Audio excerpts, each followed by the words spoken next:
اور آج کی ایک اور اہم خبر، جموں سری نگر ہائی وے کی مسلسل بندش کی وجہ سے کشمیر میں مہنگائی کی ایک اور لہر دوڑ گئی ہے۔ عوام پریشان اور حکام غائب۔ جی ناظرین، خبر اردو پر ہم آپ کو بتا رہے ہیں کہ سری نگر جموں نیشنل ہائی وے پچھلے 10 دنوں سے بارشوں اور لینڈ سلائڈز کے باعث بند ہے، اور اس بندش کا براہ راست اثر کشمیر کی منڈیوں پر پڑ رہا ہے۔ اشیاء ضروریہ کی سپلائیز بری طرح سے متاثر ہوتی ہیں، جس کے نتیجے میں قیمتیں اچانک آسمان کو چھونے لگی ہیں۔ پچھلے 10 دنوں سے جو بارشوں اور لینڈ سلائڈز کے باعث جموں سری نگر نیشنل ہائی وے بند ہے، اس کا براہ راست اثر کشمیر کی منڈیوں پر پڑ رہا ہے۔ اشیاء ضروریہ کی سپلائیز بری طرح سے متاثر ہیں، اور جس کے نتیجے میں قیمتیں اچانک آسمان کو چھونے لگی ہیں۔ ہم بات کرتے ہیں اشیاء ضروریہ کی، جیسے کہ انڈوں کی بات کریں۔ انڈوں کی ایک ٹرے جو ابھی چند دن پہلے 170 روپے میں دستیاب تھی، اب 225 روپے میں فروخت کی جا رہی ہے۔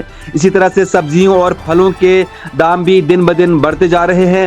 ٹماٹر جو 50 روپے فی کلو میں مل رہا تھا، اب 80 روپے میں بیچا جا رہا ہے۔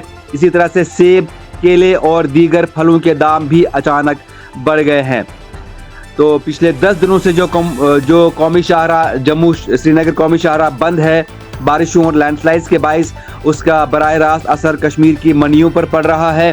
اشیاء ضروریہ کی سپلائیز بری طرح سے متاثر ہوئی ہیں، جس کے نتیجے میں قیمتیں اچانک آسمان کو چھونے لگی ہیں۔ صارفین کا الزام ہے کہ تاجر شاہراہ کی بندش کو بہانہ بنا کر ناجائز منافع خوری کر رہے ہیں۔ لوگوں کا کہنا ہے کہ ہم دن دہاڑے لوٹے جا رہے ہیں اور انتظامیہ کہیں نظر نہیں آ رہی ہے۔ لوگوں کی شکایت ہے کہ چونکہ ہم کو لوٹا جا رہا ہے تاجروں کے اور دکانداروں کے ذریعے، لیکن انتظامیہ کہیں نظر نہیں آ رہی ہے۔